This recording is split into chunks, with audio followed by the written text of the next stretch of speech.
You're still here? You reek of old age. Go home already. This harsh outburst came from our oldest son's wife at their housewarming party. My husband and I, who had come to celebrate our son's new home, were shocked by her audacity. Our son got up from his seat. He must have been trying to calm his wife down. But beside me, my husband muttered quietly, "Shall we bring this house down?" At his words, our daughter-in-law's arrogant smile turned into a surprised gasp. Little did she know at the time that it wasn't just the house that was at stake, but her entire life as well. My name is Jacqueline Green. I'm 64 years old. I married my husband, Sam, and moved into his family home where we lived a contented life. We were blessed with 2 sons, Robert and Ted. Both of them have grown up to have families of their own and are doing well. As for Sam and me, all we want is to live out our remaining years in peace and happiness. However, there's one little thing that bothers us. It's our oldest son's wife, Alice. From the moment I first met her, I didn't have a good impression. Alice was 24 when she first came over to introduce herself before marrying our son. Although she greeted us at the door with a hello, there was no smile on her face. "Let me see, you're Alice, right?" As she hadn't introduced herself, I asked my son just to be sure. At my question, Alice scowled. "What? Does Robert have other women?" Both Robert and I were taken aback. "What are you talking about? Of course not." Robert hastily reassured her. "Well, then why did you need to confirm my name?" But Alice started to argue right there on the doorstep. "I'm sorry, I shouldn't have said that." I nervously tried to calm the situation. Even though she was young, I couldn't help but think she lacked common sense, but hoped that time in marriage would improve things. That's what I thought at the time. Both families met, and everything proceeded smoothly. Alice's parents seemed like very nice people. They run a small electrical shop together, and they gave off a good vibe. I thought positively that Alice's initial behavior was perhaps due to her love for Robert. After their wedding, the couple moved to an apartment nearby. A few years later, our younger son, Ted, also decided to get married. It was a bit of a shotgun wedding. At the time, Ted was still in college, and his bride-to-be, Megan, was 20 and working at home after finishing high school. Honestly, we were worried. We had no idea what kind of girl was going to come into our lives, but when we first met Megan, she came with a gift and introduced herself politely at the door. I was surprised. Although we had thought that Alice's behavior was due to her youth, Megan, who was even younger, was very polite and respectful. There were some concerns about how their relationship began, but Megan seemed like a wonderful and kind girl. In the time leading up to their wedding, Megan visited us many times. She always offered to help out around the house. Of course, we couldn't let her do that, but we were incredibly touched by her thoughtfulness. The second son's wife's family owned a small construction company. The second son, who was still in college, decided to drop out and start working there. And then, a beautiful baby girl was born to the couple. When the baby turned 6 months old, they decided to hold a belated wedding ceremony. Of course, the eldest son and his wife attended the ceremony. However, the eldest son's wife looked sullen the whole time. Despite being a part of the family, she was constantly on her phone, never leaving her seat. Both my husband and I wanted to talk to her, but we could tell she gave off a vibe that said, "Don't talk to me." The wedding ceremony went smoothly, but the problem arose after that. Since they have a small baby, they decided not to have an after party. So we suggested, why not have a small after party at our house? The second son and his wife were thrilled. We prepared snacks and appetizers, and the eldest son and his wife joined us at our house. However, a commotion ensued there. "That was a lovely wedding. Megan looked beautiful," said the eldest son. Of course, those kind words made the atmosphere pleasant. But it was the eldest son's wife who completely shattered the calm atmosphere. "What are you saying? Who are you calling beautiful? Are you cheating on me?" She angrily confronted her husband. Everyone was stunned by her overreaction. But I quickly snapped out of it and tried to calm her down, saying, "Alice, calm down. Robert didn't mean it that way." But it seems like that was a mistake. Now I became the target of her anger. Alice glared at me and shouted, "How did you raise him to be such a cheater? Isn't it your fault for raising him this way?" And then she lunged at me. "Alice, calm down. Alice, please stop. Enough is enough." The children and my husband stepped in to restrain Alice. I immediately told Megan to take the baby somewhere safe and asked her to leave the room. Looking at Alice, who was panting heavily from her outburst, I was sure. Alice must dislike all of us, no, everyone involved with Robert. She sees only Robert, for better or worse. We decided it would be better for Robert's sake to distance ourselves from them. And so we have kept a minimal relationship with them up to now. After the incident, I told Robert, "Don't you think it might be better to divorce?" To which he replied, "I've thought about that too." But when I mentioned it, Alice apologized in tears. After receiving words of apology from her, both my husband and I decided to leave the matter to the two of them. Despite the ups and downs, our eldest son and his wife celebrated their 15th wedding anniversary. Since they didn't have children, we didn't have many opportunities to meet with our eldest son and his wife, but we figured it was better to go on without any confrontations causing issues. Both my husband and I thought the same. Then one day, our eldest son contacted us. He said that he had decided to start his own business, focusing on the development of a game he had been working on as a hobby. In other words, our eldest son was going to be the CEO. He said he didn't need a large office to develop his app game, but he would hire a few employees and each of them would work from home. Because there would occasionally be a need for meetings, he told us he was planning to build a new house with a small meeting room and his own workspace. My husband and I were very happy to hear that our eldest son was turning his hobby into his career and looking towards the future. And a few months later, a mansion was completed. We were invited to the housewarming party along with our second son's family. It had been several years since we last met our eldest son's wife. But she was already a fine adult. I thought there wouldn't be any problems like before. Thinking that, we brought our congratulations and visited our eldest son's home. "Hello, excuse us." When I rang the bell, my eldest son came out to greet us. When he said that, we were guided inside the house. The eldest son who greeted us said, "This is the conference room. This is the workspace. And this is the living area. It's properly locked." And led us to the living room while showing us around the house. "Oh, it's lovely." I looked around the room. Following behind me were my husband and the family of our second son, both of whom were following me with a smile. A meal was prepared in the living room. However, I didn't see my eldest son's wife. "Where is Alice?" I asked my eldest son. But he didn't want to talk about her. In the end, we started eating without her, and my husband and second son each gave their housewarming gifts to our eldest son. "You didn't have to do all this." My eldest son was grateful, but he accepted with thanks, saying it was a celebration. The second son's family had one more child since then, and the older child was already in elementary school. The younger child was still 2 years old. Both of them were excited about the new house. That's when it happened. There was a noise upstairs, followed by the sound of footsteps and the sound of someone coming down the stairs. "What? Alice was here?" I called out to my eldest son, but he didn't answer. Then, when she entered the living room, she frowned when she saw us. "Alice, hello, it's been a while."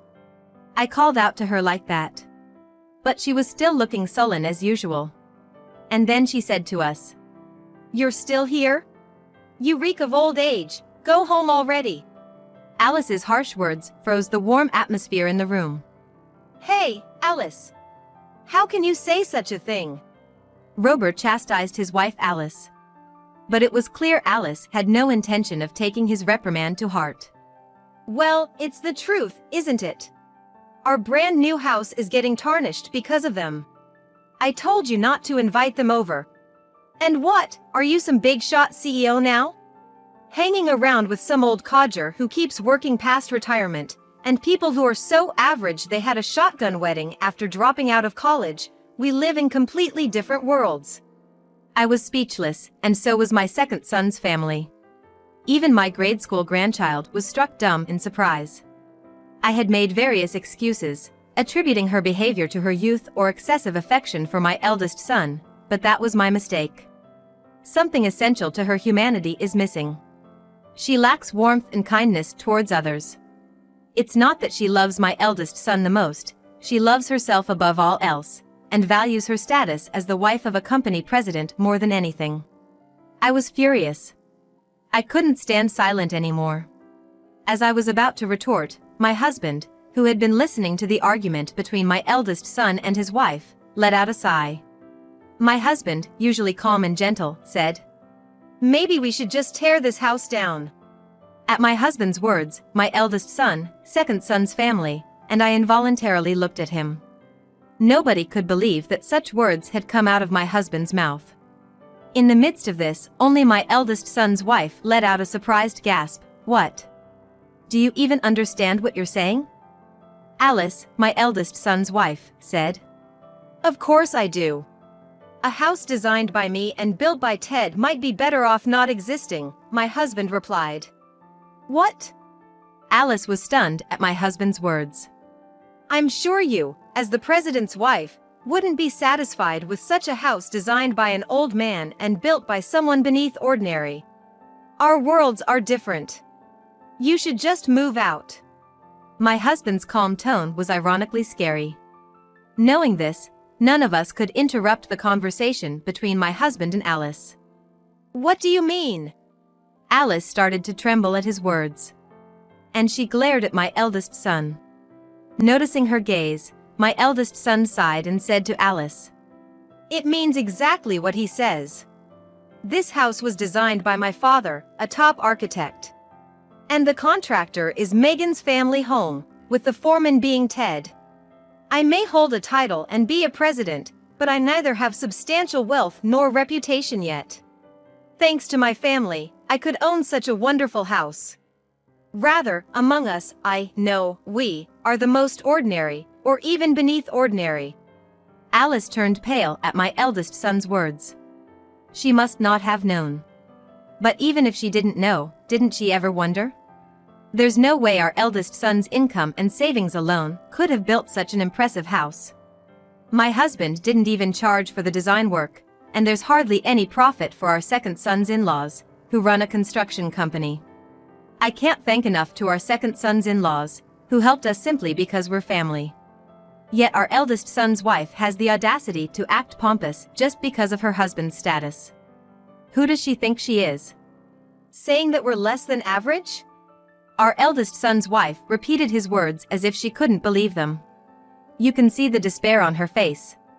Indeed, my husband still works for a company even after his retirement, but that's because the company asked him to stay on as a top-tier architect. Our second son is being groomed as the next boss at his wife's family business. He gets good treatment not just from his co-workers but also from the business partners that his wife's family has had relationships with for years, and even though he's not yet the president, he's working hard for the company. Yeah, in this group, I'm the bottom of the barrel. A wife who misunderstands that and looks down on people is even lower. With those words, our eldest son laughed, looking at his wife, whose face had turned blue as if she was about to cry at any moment. Our second son also started laughing involuntarily, but the atmosphere was anything but pleasant. Our second son's wife quickly picked up on the mood and took their child to a nearby dollar store. She's really good at reading the room and is very considerate. Apologize to Dad and Mom properly, if you understand. Our eldest son stopped laughing and yelled at his wife. What? Am I really that bad? You're always on their side. It's only natural for a husband to side with his wife. But our eldest son's wife, who can't accept the reality, fights back. Sure, that's right. But it's also a husband's job to point out when his wife is wrong. You're wrong. If you have a complaint, quit being my wife right now. Seeing our eldest son truly angry, she must have realized that she was in trouble. Our eldest son's wife quickly changed her attitude and conspicuously knelt down. I didn't know. You never told me. She's acting like a tragic heroine. And then, as if intoxicated by her own performance, she turned to my husband and me and began to apologize. I'm really sorry for the rude things I've said. We watched our eldest son's wife's act with a blank expression, not even feeling a shred of sympathy. Her overly dramatic apology didn't touch our hearts at all, and it's too late to apologize anyway. We had no intention of accepting her superficial apology, just like last time. Seeing his wife in this state, our eldest son asked me, "Dad, Mom, what do you think? Am I terrible? Am I doing something wrong?" My husband looked at me. He must have realized that I had something to say to her. I let her have it. I couldn't forgive her for her previous remarks, no matter what.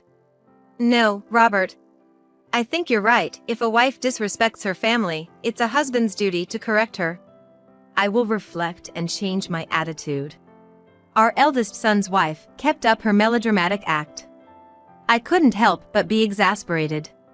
No, Alice. This is not the first time you've been disrespectful to us, is it? Haven't you been told this every time by Robert?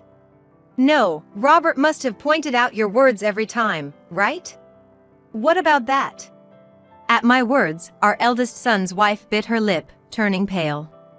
I told her, I don't need someone who belittles my husband and son in the Green family. It would be better for both of us to cut ties. Jacqueline! A desperate voice from our eldest son's wife.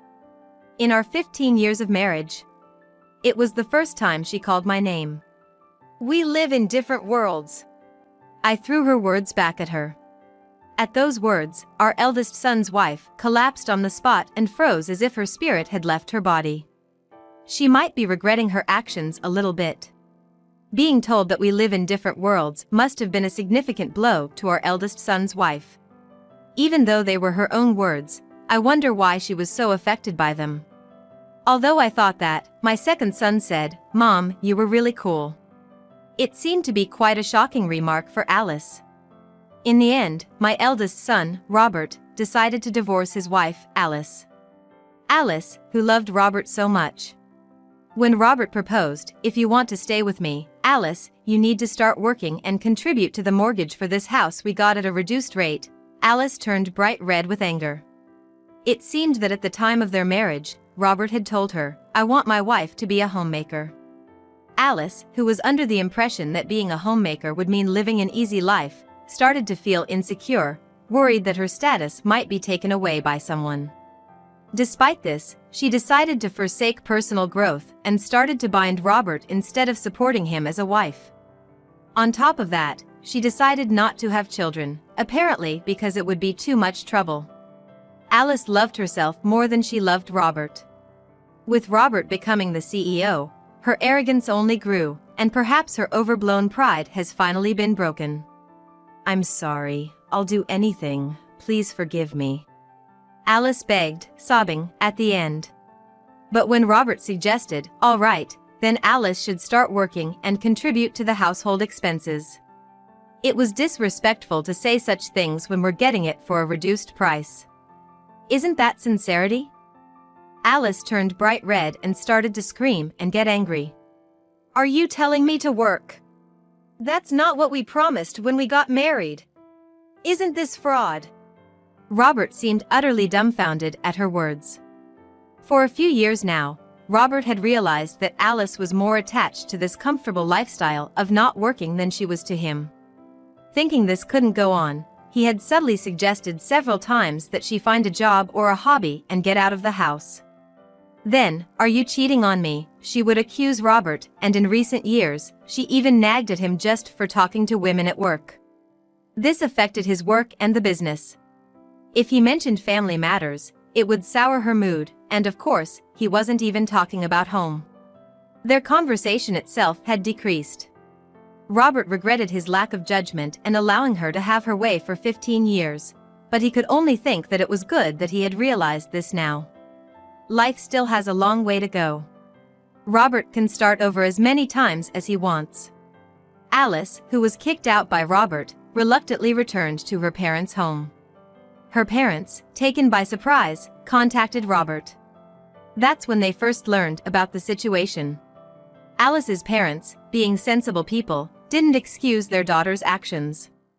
Knowing the insult to us, Alice's parents brought her and a box of sweets to apologize. Now, apologize. Alice's parents scolded her in front of us. No, it's okay, an apology won't undo the divorce, my husband said. Upon hearing that, Alice's parents said, "Of course. We couldn't ask such a wonderful family to accept a daughter who has been so rude. We'll re-educate her properly. We're sorry for the trouble we've caused. We really had no idea. We're truly sorry." Alice watched her parents in a bad mood. Alice's parents, furious at her attitude, forced her to apologize. It was like a grade schooler's apology. But unlike a grade schooler, forcing mature parents to apologize for their grown-up daughter's actions was pitiful. "Really, it's okay," I said, feeling sorry for Alice's parents. Afterwards, Alice refused to return to her parents' home and was forcibly made to rent an apartment nearby. She started working to pay her own rent. Apparently, our second son's wife, Megan, spotted her working at the supermarket. She was being scolded by a student part-timer. Being scolded by a part-timer younger than herself must be a good lesson for her. Her parents are watching over her life, making sure she doesn't cause trouble for others in the future. Compared to before, her life must feel quite constricted, but even being able to live like this is fortunate. Alice, who until now had only scorned others without realizing her own happiness. She will need some harsh realities and difficulties until she can appreciate her current situation. Afterwards, my husband and I, free from worry, are living a peaceful retirement. We are a little worried about Robert being single, but his brother Sam's family is nearby. They are brothers who truly respect each other. I am confident they will support each other when necessary. Robert's company also seems to be doing well. He is steadily increasing the number of employees and continuing to grow his business. Seeing Robert now, free to pursue his passion, he seems more lively and vibrant compared to before. Without having to walk on eggshells around anyone, we are now able to communicate freely with our children, and they even take us on a vacation once a year. I am constantly grateful for such a luxurious everyday life. By recognizing the small happiness in everyday life, I feel that life itself has been a joy. Both my husband and I are leading our lives in such a way that, when it's time for us to depart, we can truly say we've had a happy life.